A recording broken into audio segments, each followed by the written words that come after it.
Boa noite, boa noite.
Boa noite, gente. Só um minutinho, tá?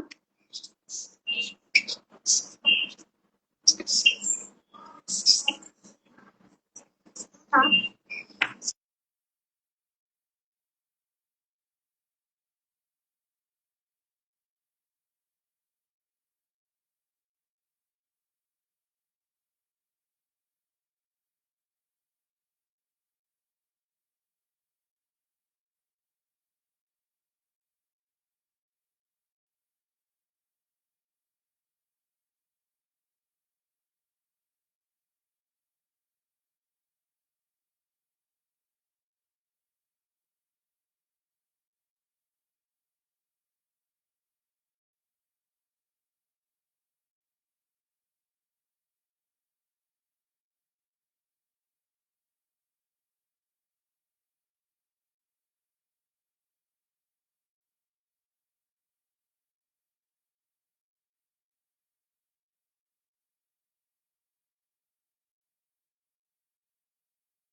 Olá, Boa noite.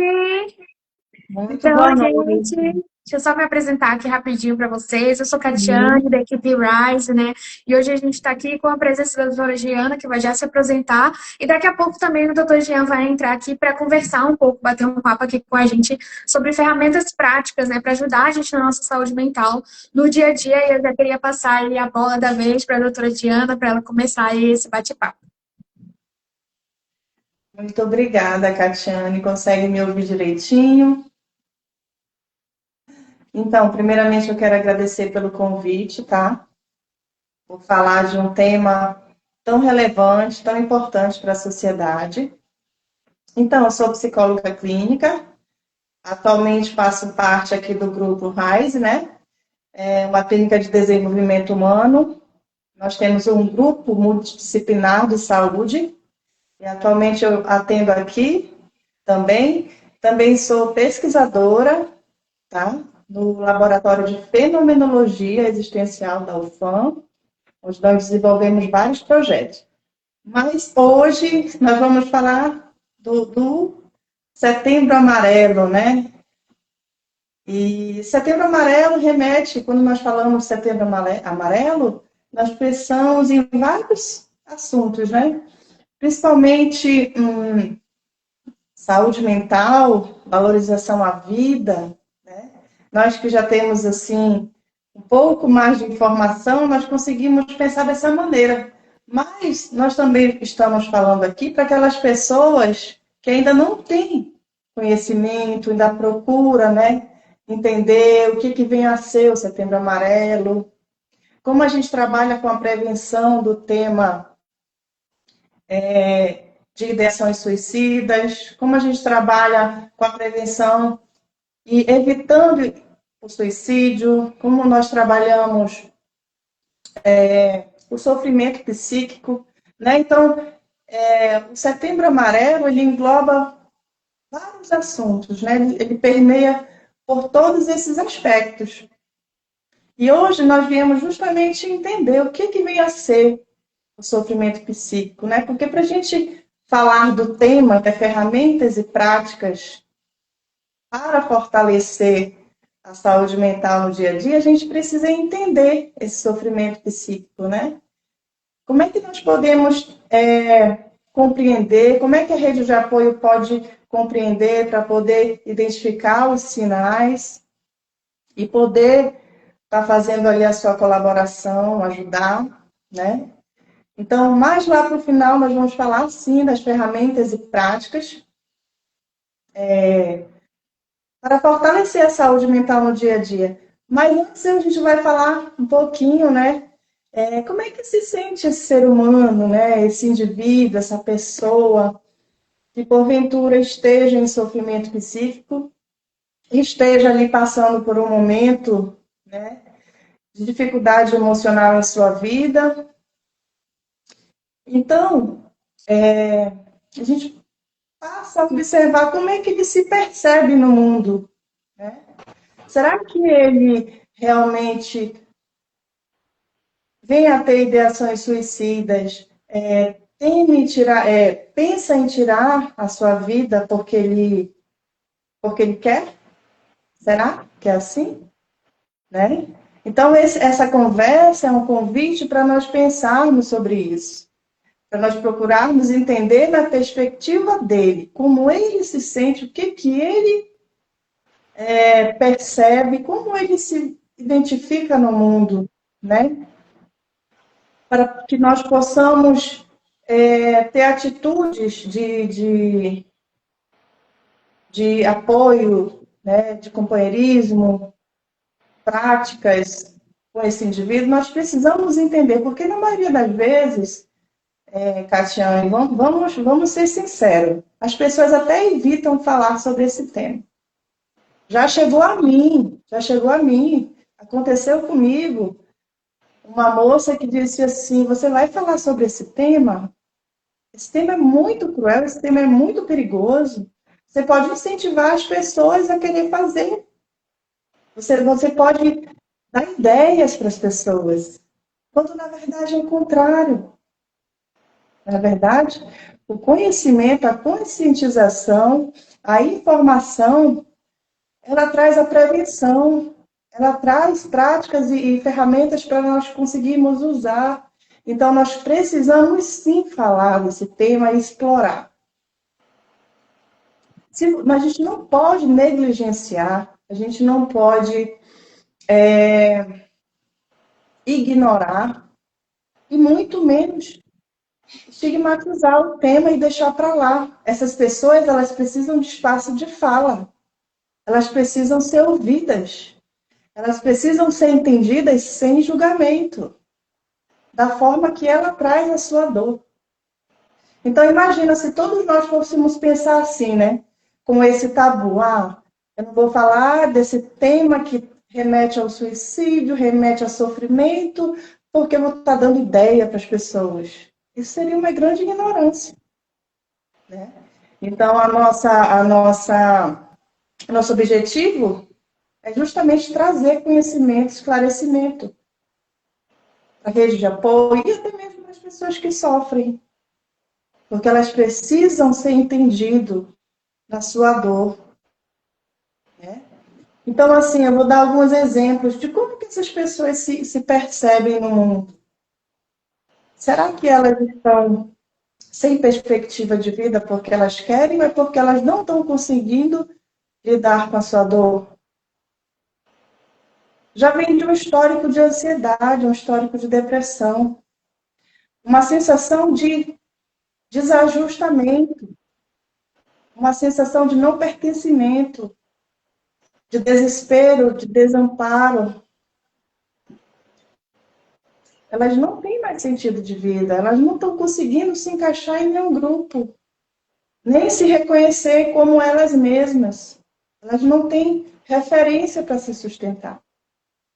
Então a dor é tão insuportável que não cabe ninguém julgar, não é verdade?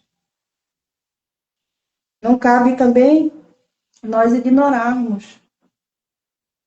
Isso é real, isso acontece com pessoas próximas, mas improváveis possível, isso pode acontecer na vida de alguém em algum momento, faz parte. Então, nós da saúde, nós estamos aqui sim para trazer conhecimento. Eu, enquanto psicóloga clínica, trago isso para cá a partir da minha experiência clínica. Eu não li nenhum livro, eu não pesquisei no chat GPT. Eu vejo na clínica, eu observo as famílias, elas não sabem lidar, elas não sabem o que fazer. Não é verdade? Então, eu falo pautado na minha vivência clínica. E né, dando continuidade, o que poderia causar, né,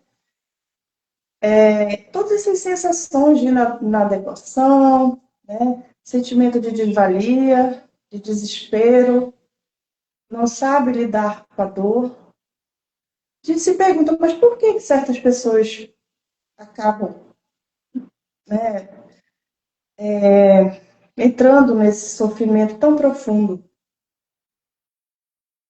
As redes sociais estão aí. O prazer imediato está aí, né? A dopamina barata, aquela que a gente procura, a gente não, mas a sociedade está nos levando para um caminho. As exigências sociais estão fazendo com que nós nos cobramos cada dia mais. A nossa autoexigência, a nossa autocobrança, que nós temos que ter dinheiro, porque nós temos que estar. Mas a gente precisa tomar cuidado, né? Introduzir também no nosso estilo de vida, no dia a dia, na rotina, práticas de auto-amor, práticas de auto-perdão, momentos de autocuidado.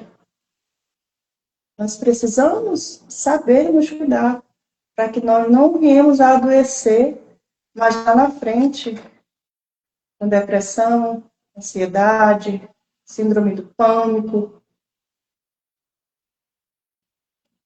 Então, será que a sociedade, né? Enfim, eu não estou julgando a sociedade, mas o estilo de vida que nós aprendemos a ter desde criancinha, será que ele está nos educando para a saúde mental ou não? Ou ele está nos educando para outra coisa? É visível que não. Então, nós precisamos parar para pensar, né? Eu vou seguir esse dia a dia frenético, eu vou seguir essas exigências, essas cobranças, mas eu vou também introduzir práticas e ferramentas que me aproximem da minha saúde mental. Então, na psicoterapia, na psicologia clínica, é um espaço para você aprender esse estilo de vida, para você aprender essas ferramentas. Não significa só, saúde mental significa só você ir lá uma vez por semana no consultório, uma horinha com a psicóloga, não significa isso. Não é só isso. Isso sim faz parte, mas Você vai no consultório para aprender, ou seja, desaprender tudo que você aprendeu de errado até agora. Reaprender um estilo de vida saudável, reaprender uma mentalidade de amor próprio, de autocuidado, de auto-perdão. Ter um olhar generoso para com você mesmo. Então, você vai para o consultório, desaprender tudo que você aprendeu de errado, né? E você vai passar a abrir novas perspectivas, novos olhares rumo à sua saúde mental. Então, você vai aprender e aplicar no teu dia a dia, na tua rotina. Porque se nós não pararmos para pensar nisso, né? Não for vivendo aí com as sensações que o corpo dá, os sentimentos que o corpo apresenta, mostra que algo não vai bem, se nós continuarmos, infelizmente é o destino, né? Um adoecimento psicológico. E as ideações suicidas são o estágio final, né? O final, como que eu digo, é o seguinte: depressão gravíssima, ansiedade muito avançada. A ideação suicida é uma consequência uma consequência de um adoecimento que vem ao longo do tempo, ao longo de todos esses anos da vida da pessoa. Ela não acontece do nada.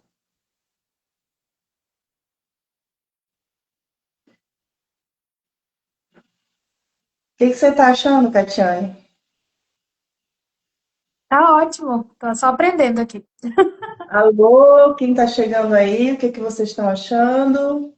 Boa Alguém está noite. gostando? Se vocês tiverem alguma pergunta, vocês podem deixar aí nos comentários. Lembrando que a gente vai fazer um sorteio para vocês, tá? No final dessa live vai ter um sorteio para vocês, para quem ficar, na verdade, até o final, tá bom? Daqui a pouco também a gente vai ter a colaboração aí do Dr. Jean. Então fiquem aqui com a gente. Pode continuar, doutora Diana.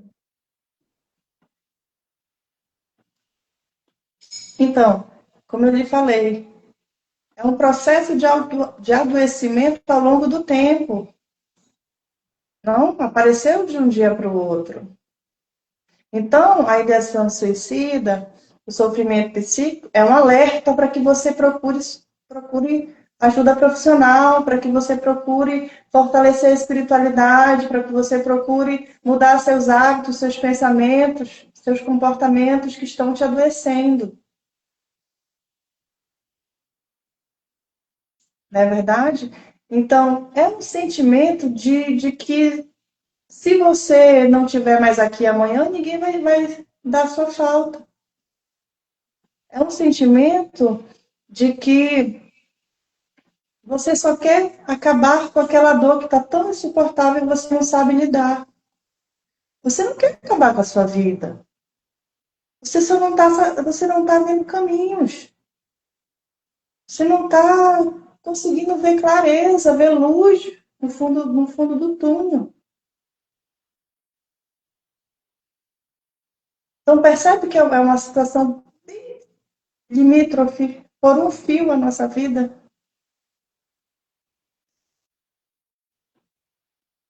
É uma sensação de um desajustamento de você mesma, deslocamento, falta de pertencimento, de tédio, de apatia,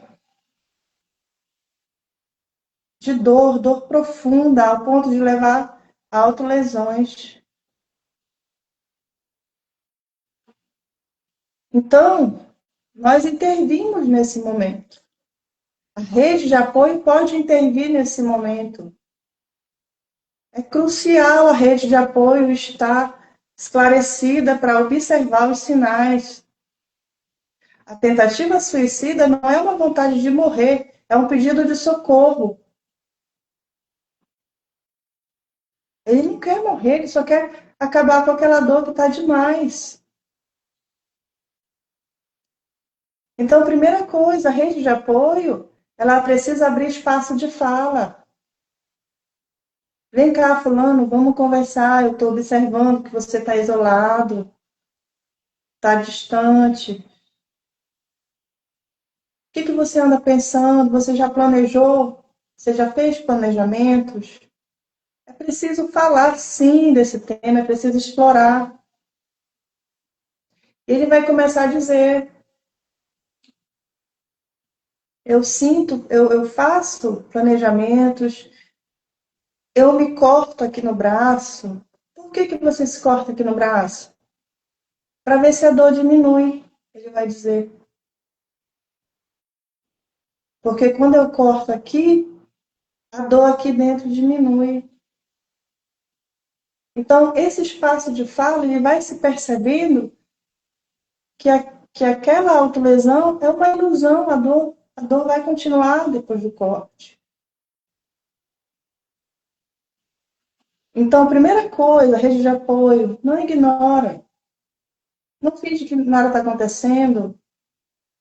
Não deixe o tempo passar, porque pode ser que não dê mais tempo, né? Então, assim, essa live ela é muito esclarecedora para a rede de apoio. Não tem medo de explorar o assunto. Não tem medo de, olha, fulano, vamos fazer um aniversário aqui, eu preciso da sua presença. Eu preciso de você para ajudar a fazer as confecções dos alimentos. Sem você, a festa não vai acontecer. Enaltece, mostra que ele é importante, que você precisa dele. A gente precisa incluir, enaltecer a qualidade dessas pessoas que ela não está conseguindo enxergar. Então, todos nós somos partícipes, todos nós devemos ajudar sim, e ajudar principalmente dessa maneira, introduzindo, enaltecendo que ele é de suma importância, que eu preciso de você, senão a festa não vai continuar. Eu preciso de você para me ajudar a arrumar a casa. Eu não estou conseguindo e você arruma muito bem. Então, percebe que é introduzir, fazer questão da presença dele nas pequenas coisas do dia a dia. Ele vai se sentindo visto, ele vai se sentindo útil, ele vai sentindo que ele tem algum valor, alguém conseguiu ver ele e precisou dele, então ele precisa continuar aqui. Então, são coisas que nós podemos fazer. A família, os amigos. Claro que o psicólogo é necessário, porque é lá que você vai ter a orientação, o acompanhamento. Mas a vida, ela se dá em casa, no dia a dia. Não é verdade? E no psicólogo, o que vai acontecer na terapia?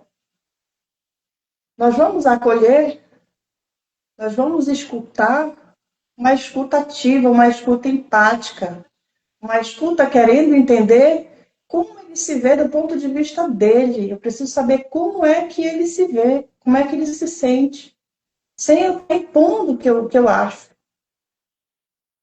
Eu vou acolher ele na sua história de vida.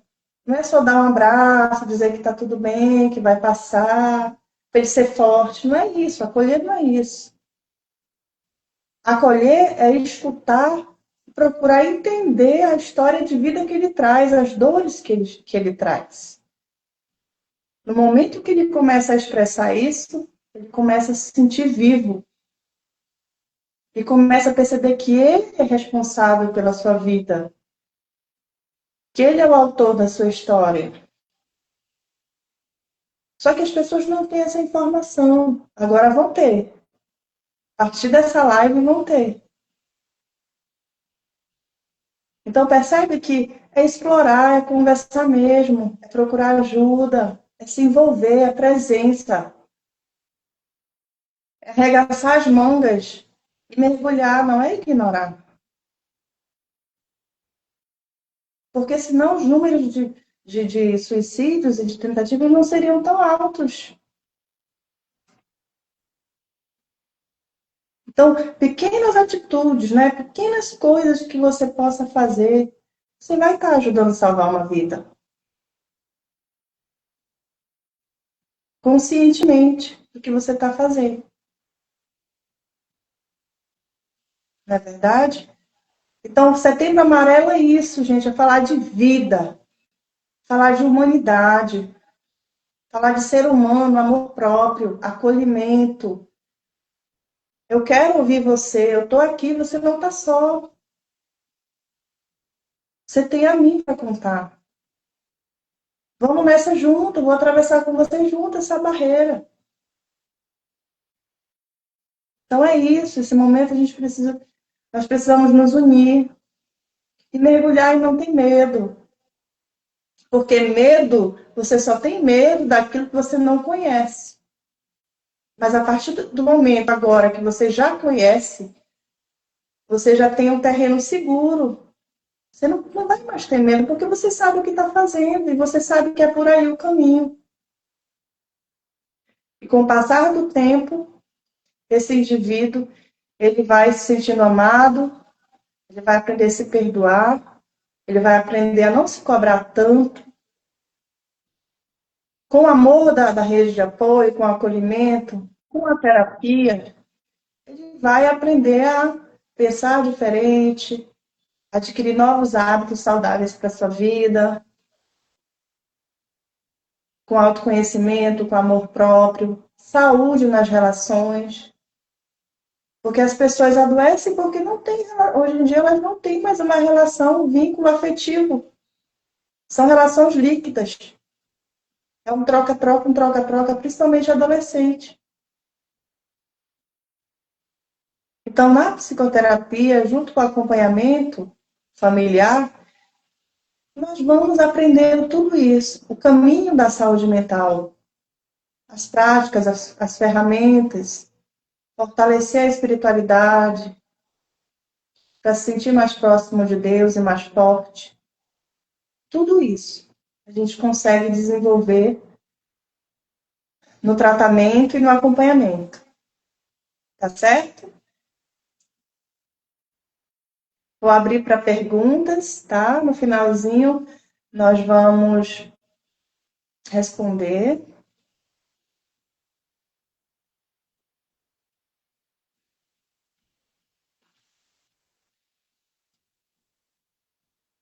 Tem uma Alguma pergunta pergunta, aqui, Tatiane? na verdade, que não sei falar seu nome direito, é Vieira Soane. Falou assim: estou com crise de ansiedade devido a ter me endividado com jogos de azar. E hoje tenho que trabalhar em dobro para tentar sanar as minhas dívidas. E hoje, acredito que no dia de hoje, né, que ela está falando, me deu um cansaço espiritual. Vocês têm algo para falar para ela?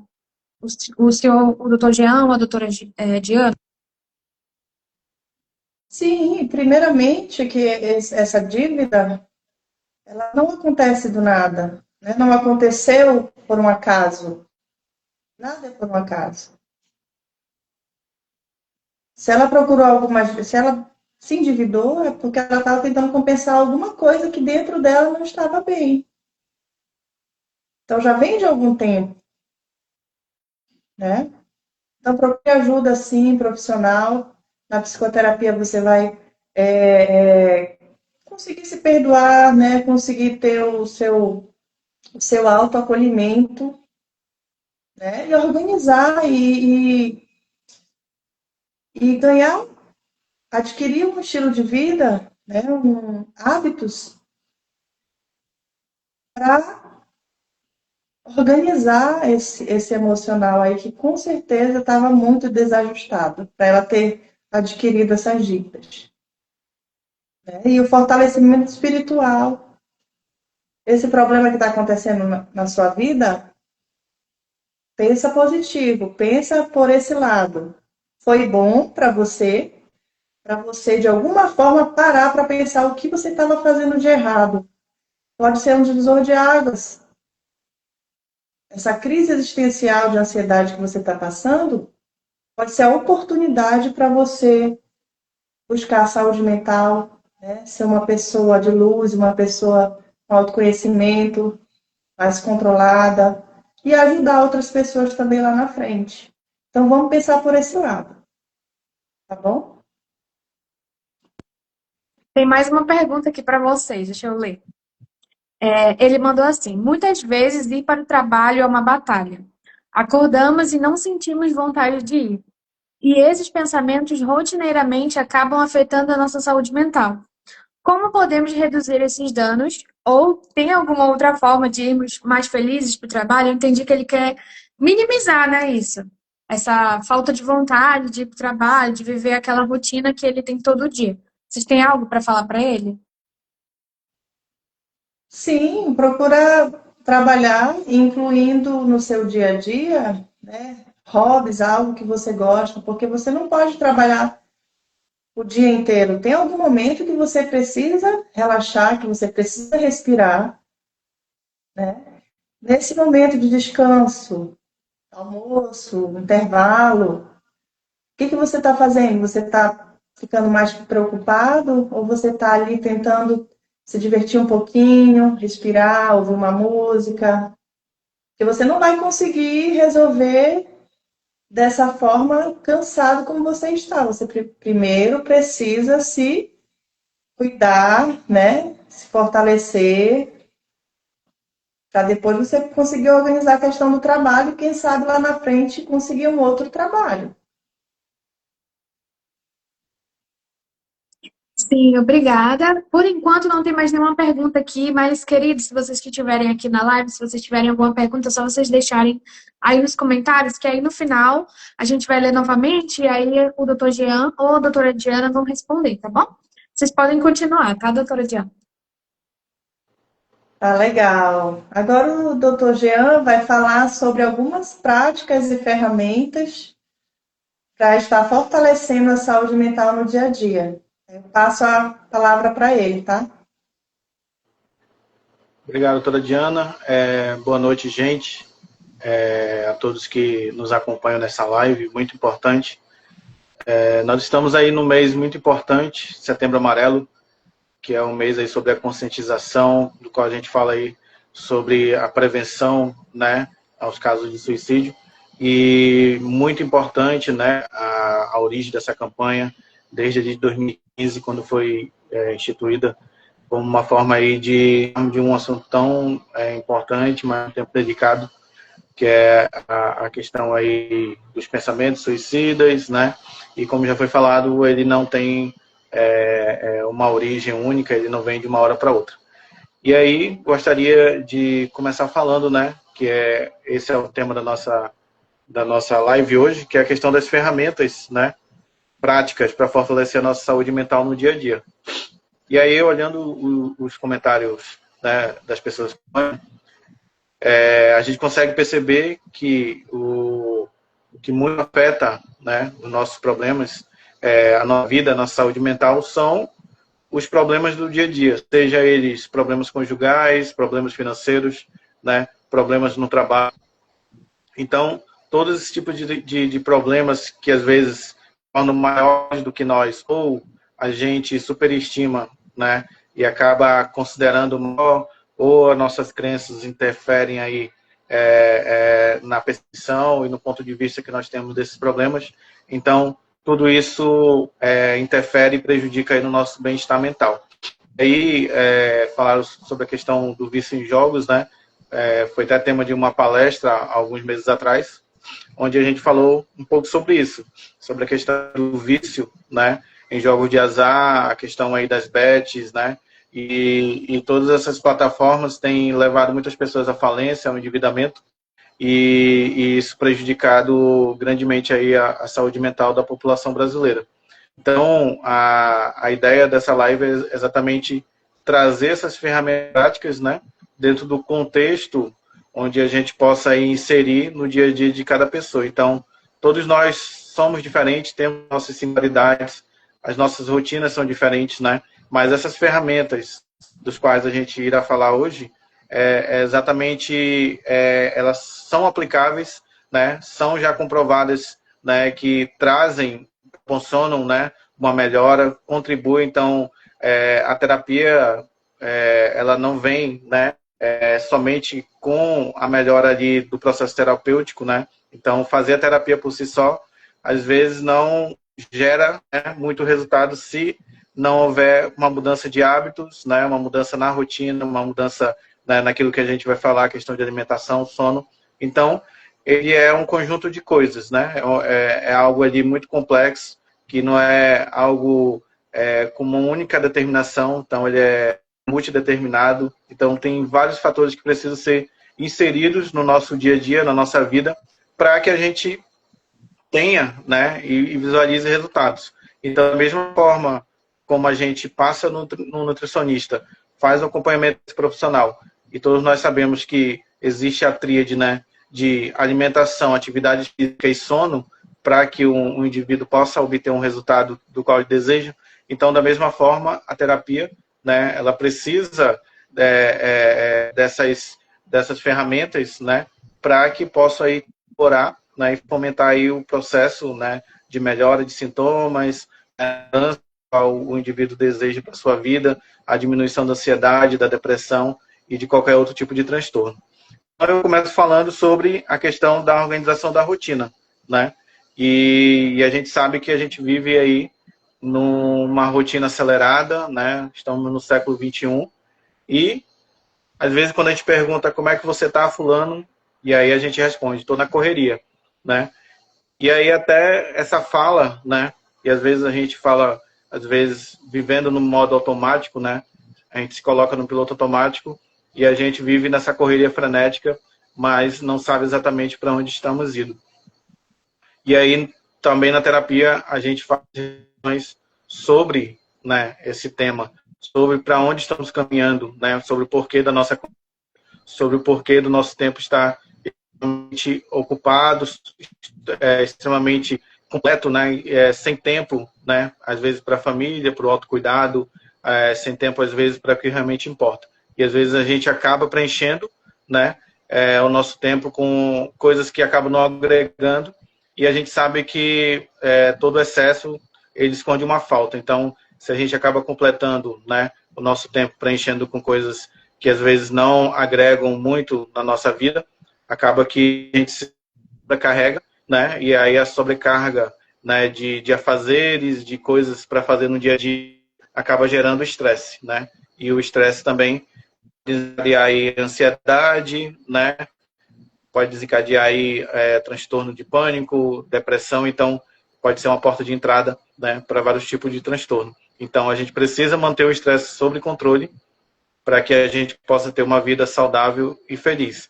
E aí a nossa rotina ela precisa ser organizada, né, e é um ponto que às vezes as pessoas não gostam muito de falar, né, dessa questão de organização. E a organização de rotina tem a ver com questão de sono, alimentação e também no trabalho. Então, quantas horas de sono, né? O quanto às vezes a gente negligencia as horas de sono, né?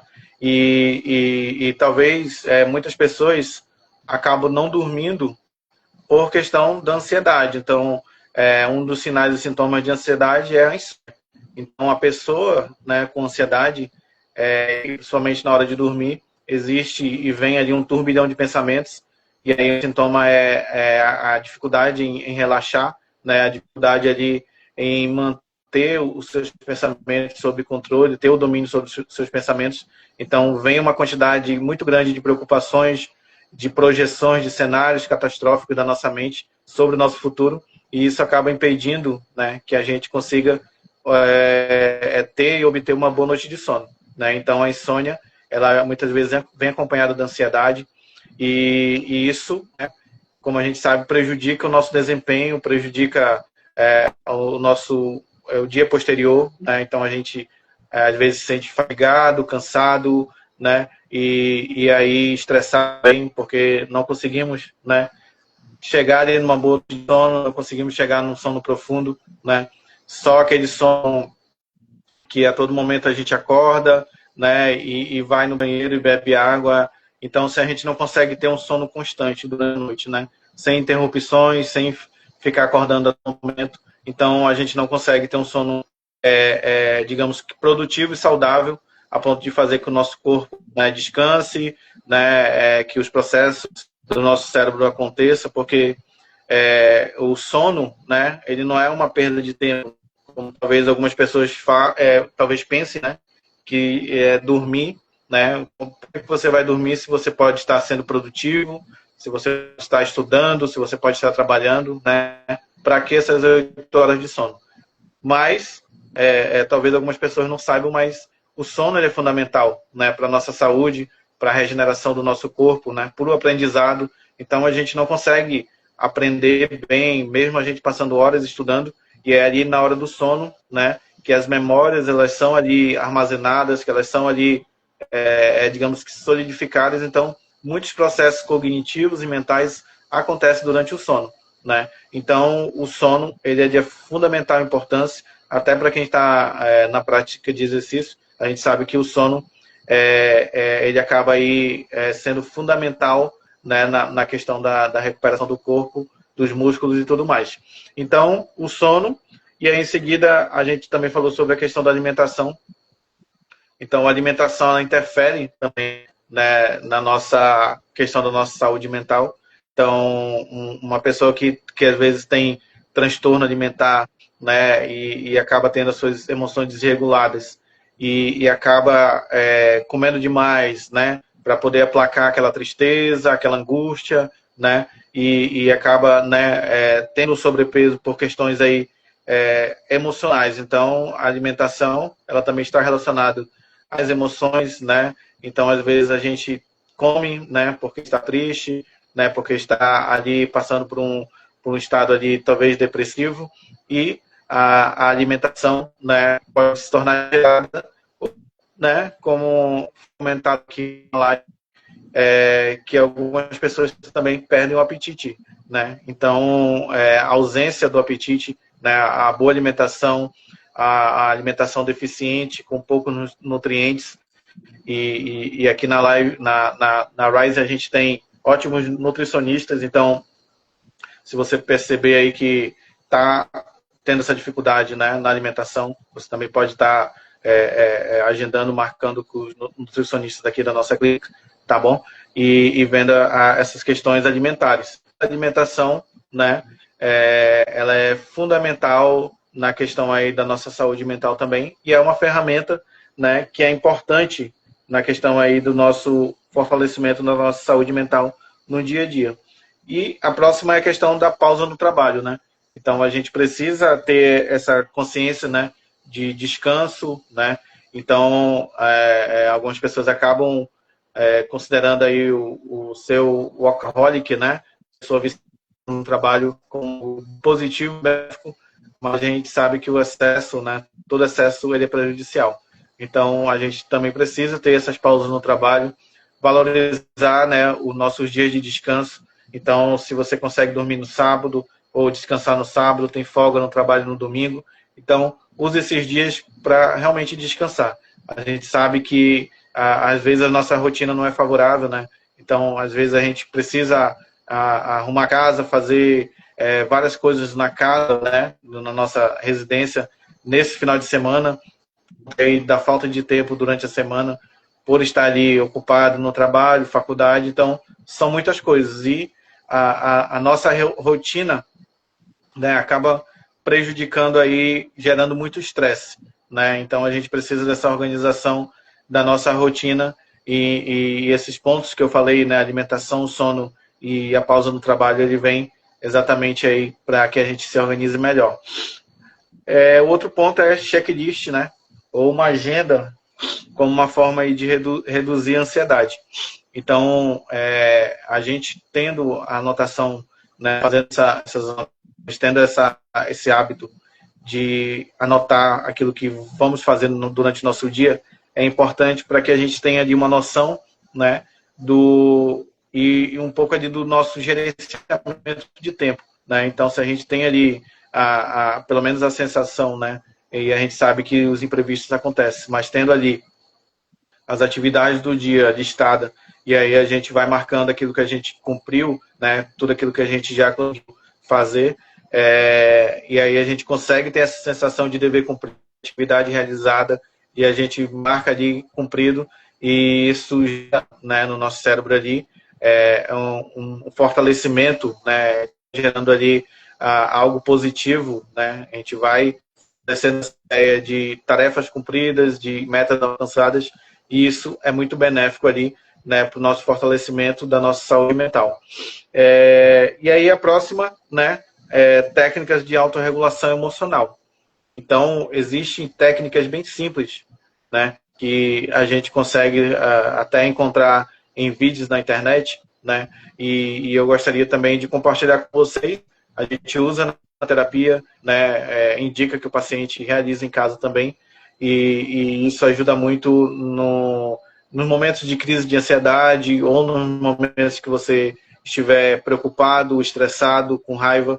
Então, serve, né, para vários momentos aí onde a gente estiver com uma instabilidade emocional, né? Então, quando a gente percebe que nossas emoções estão instáveis, né, que a gente está com o coração batendo mais acelerado, com a respiração ofegante, né, com dificuldade mesmo de ter o domínio, né, o autocontrole das nossas emoções, a gente pode usar uma técnica que é exatamente a respiração consciente, né, ou a respiração relaxada, que é exatamente se colocar num lugar tranquilo, né, e fazer, né, a técnica de respiração, e ela consiste basicamente em inspirar, né, e aí a gente faz a expiração, a gente conta em 4 segundos na nossa mente, a gente inspira, né, puxa o ar em 4 segundos contando na nossa mente, e aí a gente segura o ar nos nossos pulmões em 2, e logo após a gente solta lentamente. Então a gente faz a expiração, né, no tempo real, que é nessa expiração, né, quando o ar sai dos nossos pulmões, que a gente consegue ali ter essa volta, né, ter o retorno da nossa respiração. Então, quando a gente está numa respiração ofegante, né, quando a gente está com o nosso coração acelerado, quando a gente está ali numa situação, né, de medo, de preocupação, o nosso cérebro, né, entende que a gente está numa situação, né, de luta ou fuga. Então, ele tende a se preparar, né, para fugir ou lutar, e aí mais atividade, né, mais circulação sanguínea vem nos nossos membros, né, inferiores, nas extremidades do nosso corpo, justamente para nos preparar para fugir ou até mesmo não, né, ter que lutar.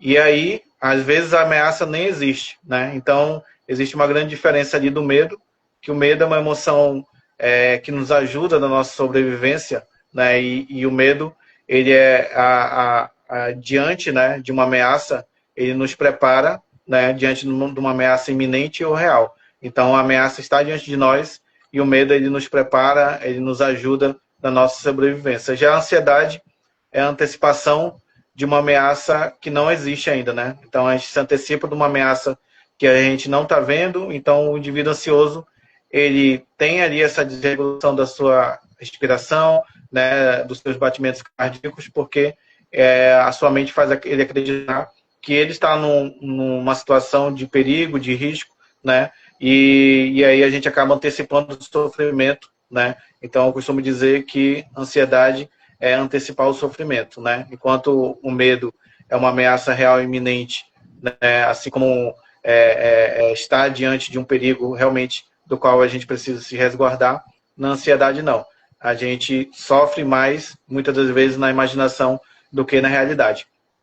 Então, voltando, né, a gente vai fazer essa técnica, né, de respiração. Então, você assistindo essa live, né, na sua casa, no seu trabalho, você pode nos acompanhar nessa técnica.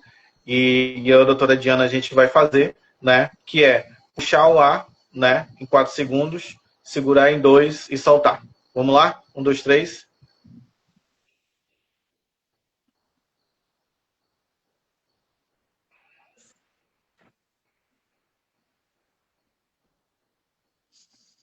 Então, você que fez aí na sua casa, né, perceba que no momento de agitação, né, no momento ali onde a gente está totalmente controlado, né, pela emoção, pelas nossas emoções, a gente consegue voltar, né, para um estado aí de racionalidade, né, simplesmente através do controle da nossa respiração.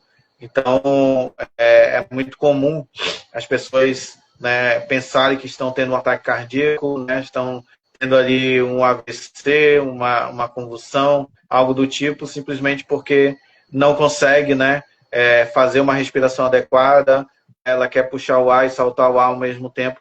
e isso acaba gerando, às vezes, ataque de pânico, né? A pessoa acaba ficando alterada, muito preocupada e tendo que parar num pronto-socorro. Então, só de usar essa técnica, né, de respirar de forma consciente, né, dessa respiração relaxada, e aí você voltar a sua atenção para o local onde você está, né, para o ambiente onde você está, e aí você faz como um processo de meditação, né?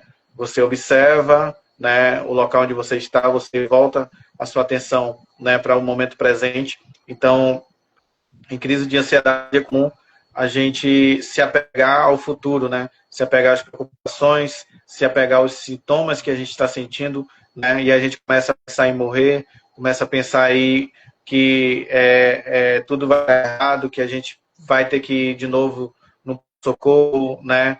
E a gente tem ali muitas imagens catastróficas na nossa mente, e isso aumenta ainda mais, né, esses sintomas, e a gente acaba aí culminando numa crise de ansiedade. Então, essa técnica de respiração consciente vem para nos acalmar, né? Vem para ali fazer com que o nosso cérebro entenda que a gente está numa situação confortável, que a gente está em casa, tranquilo, e não uma situação ameaçadora. Beleza? E aí, é a escrita terapêutica, né? O diário emocional. Então, diferente aí da questão da agenda, onde a gente coloca o nosso compromisso, as nossas atividades do dia a dia, a escrita terapêutica tem a função da gente colocar aquilo que acontece no nosso dia a dia, por exemplo. Então, as emoções que eu vivenciei nesse dia, né? Aquilo que eu senti, né?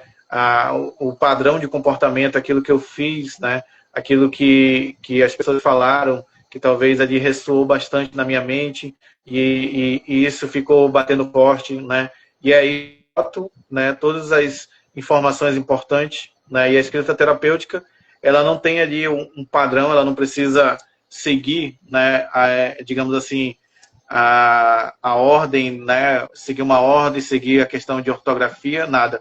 Então, a escrita terapêutica ela pode ser algo ali totalmente, virar um hábito, né, e ela traz muitas reflexões, ela traz muitos benefícios, né? Porque a gente acaba colocando ali, escrevendo o que acontece no nosso dia a dia, né? E isso traz muitos benefícios. Então, um dos benefícios que ajuda na questão aí da redução de emoções negativas, né?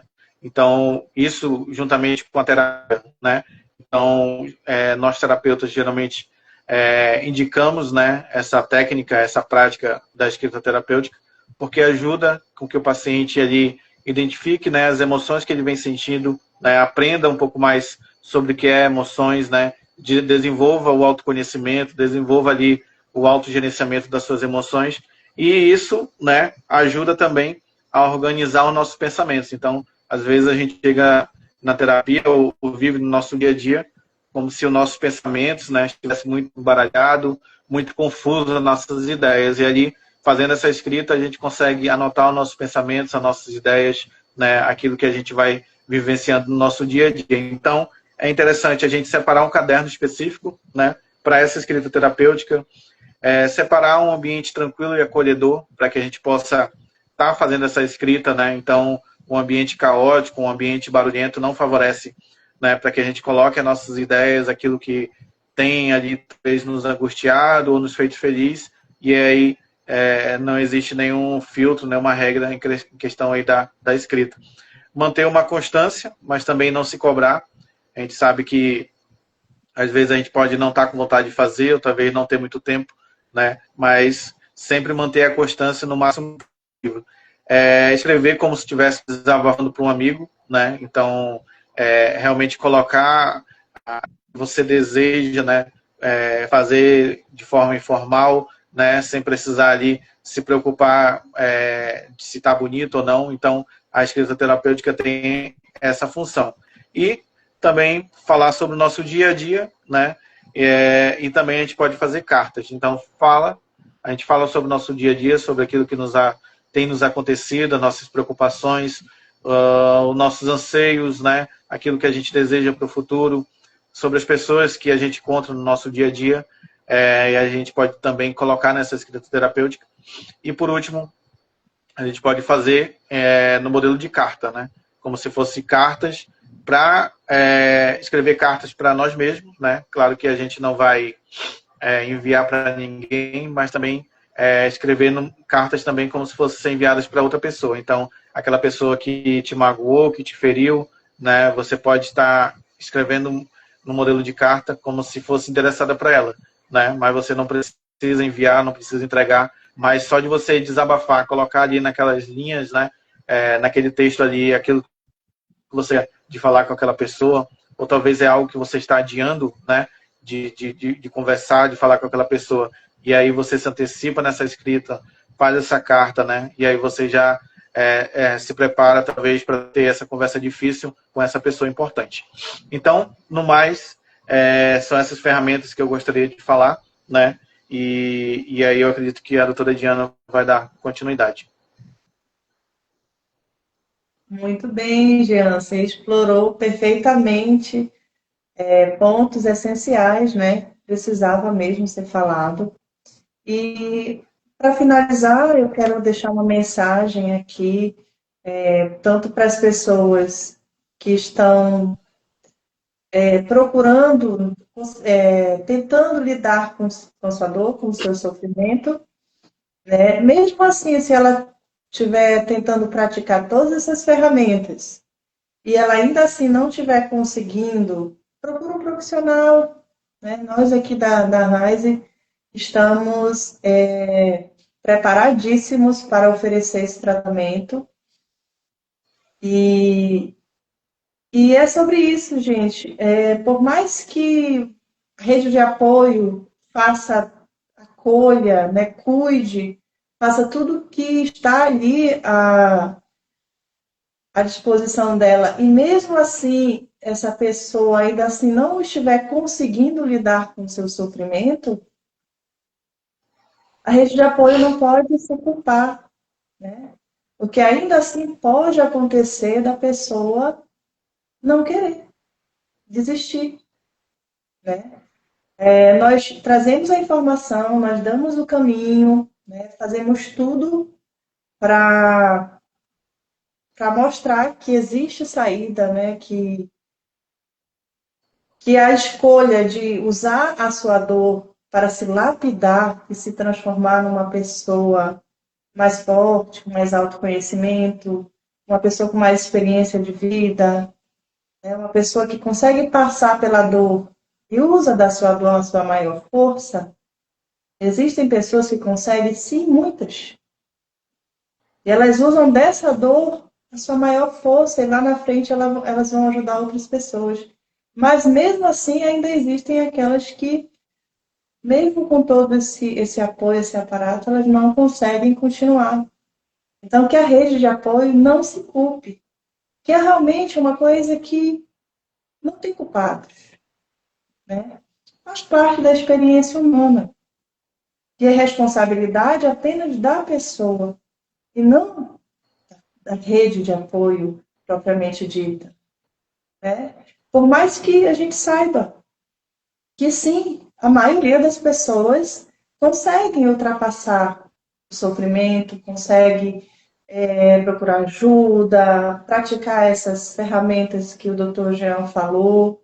A maioria, sim, ainda bem, né? Elas passam ali por um momento difícil de ideação suicida, ansiedade, depressão, né? Mas hoje, com a facilidade que nós temos de encontrar tratamento, nós conseguimos abranger uma maior parte dessas pessoas, né? Isso é um alívio, isso é muito bom para a ciência, para os seres humanos, né? Então, que nós busquemos. E se caso, né, mesmo assim, não acontecer de a pessoa atravessar essa fase, que a rede de apoio não se culpe, né? O que você acha, doutor Jean? É isso mesmo. É perfeita a sua fala, essa questão aí, né? Então, eu também gostaria também sobre as questões, né, que as pessoas nos trouxeram também nos comentários, né? E aí eu percebo que às vezes são problemas, né? Que às vezes a gente vai adiando, que a gente não consegue, né, resolver por si próprio. E aí a gente tem, né, um grande aparato, a gente tem aí grandes oportunidades, muito acesso, né, ao conhecimento, muita facilidade o acesso à terapia, né, à saúde mental, a esse cuidado com a nossa saúde mental. Então, essas ferramentas que a gente trouxe nessa noite, né, elas são importantes, né, mas a mudança, né, duradoura, a mudança que realmente a gente vai ver de forma prática, né, uma mudança mental, uma mudança ali nas nossas crenças, né. Então, às vezes a gente precisa, né, muitas vezes desse acompanhamento e para melhora de sintomas, né, talvez a gente esteja passando por uma dificuldade ali na questão de algum transtorno, mas também no desenvolvimento de habilidades, né? Então, às vezes a gente está com uma dificuldade na convivência, né, em relacionamento interpessoal, e os benefícios da terapia, elas são ali incontáveis, né? Então, toda vez que a gente atende o paciente, acompanha a evolução dele, né, vê como ele chegou e vê como ele se encontra, né, atualmente, isso aí é de fundamental importância, né, para que é totalmente recompensador, né, a gente ter aí essa visão, né, ter aí esse resultado, né, do acompanhamento que os pacientes fazem, né, e ver aí a evolução que eles fazem no processo terapêutico. Então, questão dos nossos problemas, né, do nosso dia a dia, então, problemas financeiros, como eu falei, problema de relacionamentos, e é interessante que na terapia a gente tem uma prática, né, uma ferramenta que é a resolução de problemas. E aí a gente coloca, né, e às vezes existem problemas que às vezes a gente procrastina, vai adiando, vai deixando de lado e não percebe que aquilo ali digamos ali, o que causa, né, o causador realmente da nossa instabilidade emocional, que prejudica a nossa saúde mental. Então, às vezes, a gente está num casamento onde existe violência psicológica, física, mental, e aí a gente não consegue, né, ter forças, né, não consegue ali encontrar caminhos para se desvencilhar disso, né?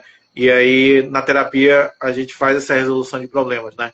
Então a gente percebe que muitas pessoas estão passando, né, por dificuldades psicológicas, por questões conjugais, né?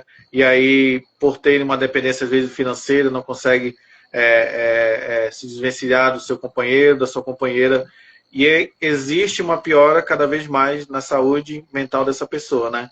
Então, às vezes, quanto mais a gente continua naquele ambiente adoecedor, mais ele se perpetua, mais a gente vai definhando, mais a nossa saúde vai agravando negativamente, né? E da mesma forma, os outros problemas, né, da atualidade, que acontece na nossa vida. Então, problemas financeiros, né? Então, se a gente se envolve no vício aí de jogos de azar, né? Essa doença, ela tem tratamento, né? Ela é feito acompanhamento também na terapia. Então, se a gente tem problemas, né, na questão de vícios, né? Seja ele vício financeiro, vício na bebida. Então, tudo isso passa pelo campo da psicologia, passa pelo campo aí do acompanhamento. Às vezes a gente precisa tão simplesmente tomar uma decisão, né? Dar o primeiro passo em direção à nossa saúde, ao nosso autocuidado e realmente ter ali a concretização, ver na realidade que às vezes a ajuda que a gente precisa está tão perto e às vezes a gente acaba deixando, né, de pedir ajuda, talvez por medo ou talvez por aquilo que os outros vão pensar, mas realmente pedir ajuda, né, independente de ser nesse mês, independente de que seja Setembro Amarelo, mas a psicologia, a terapia, a nos ajudar, né, para nos ajudar a evoluir, nos ajudar a melhorar, nos ajudar a progredir, né, e a gente sabe da relação aí que não adianta, né, somente ter uma saúde física. Então, o conceito de saúde não é só ausência de doença, mas é a pleno bem-estar físico, mental e social. Então, se a gente não tiver esse tripé, né, de bem-estar físico, social e mental, a gente não consegue ter uma vida plena e saudável, né, nessa sociedade. Beleza? Legal, obrigada, Jean. O comentário da colega aqui parece que alguém nos roubou de nós mesmos. Esse vazio, essa falta de pertencimento, esse distanciamento, né? E graças a Deus que as pessoas já estão despertando, dando o valor merecido, porque estão percebendo que realmente a saúde mental impacta em todas as outras saúdes, física, social, espiritual. As pessoas já estão percebendo e procurando mais hoje em dia. Graças a Deus por isso, né? Sim, eu Exatamente. quero Então, agradecer vocês, né, pelo conhecimento. É muito bom ouvir vocês falarem de verdade. Isso ajuda muito a gente, eu me incluo nisso, né, com certeza. E resumindo, né, eu entendo que a gente não pode esperar a gente chegar no nosso limite para a gente buscar ajuda, né? E eu já queria deixar aqui para você que está aqui nessa live que nós trabalhamos aqui na Rise, né, não só com psicologia, mas também com nutrição, com fisioterapia. Então, se você percebe que você precisa de auxílio, ajuda em alguma dessas áreas, você pode entrar em contato com a gente. O link do nosso WhatsApp está direto aqui na bio. Você vai falar comigo e eu vou te atender da melhor forma, tá bom? Muito obrigada, doutora Diana. Muito obrigada, doutor Jean. Foi muito bom. Eu fico muito feliz. Nós ficamos felizes, né? A equipe Rise fica feliz de ter vocês com a gente. E antes da gente fechar aqui essa live, queria só tirar um print aqui de quem está com a gente, que amanhã eu vou fazer um sorteio aqui para você que ficou até o final aqui da live com a gente, tá bom? Vou fazer um sorteio aqui nos stories, só tirar o print de quem está aqui com a gente agora. Só um minutinho. Só um minutinho. Pronto. Eu quero agradecer, tá bom? Muito obrigada, gente. Vocês querem falar mais alguma coisa ou a gente pode encerrar? Só agradecimentos. E que esse tema, essa conversa, ela não fique só no Setembro Amarelo, mas que permeie, né, esse conhecimento, faça parte da nossa rotina, que nós levemos ele para a vida e não acabe somente aqui. Sim, com certeza. Tudo bem, então. Muito obrigada, viu, gente? Boa noite. Você quer falar alguma coisa? Tchau, tchau. Tá Só bom. agradecer também. Obrigada. Obrigado, Viu? gente, a todos que nos acompanharam. Tchau, tchau. Tchau, boa noite. Tchau, tchau.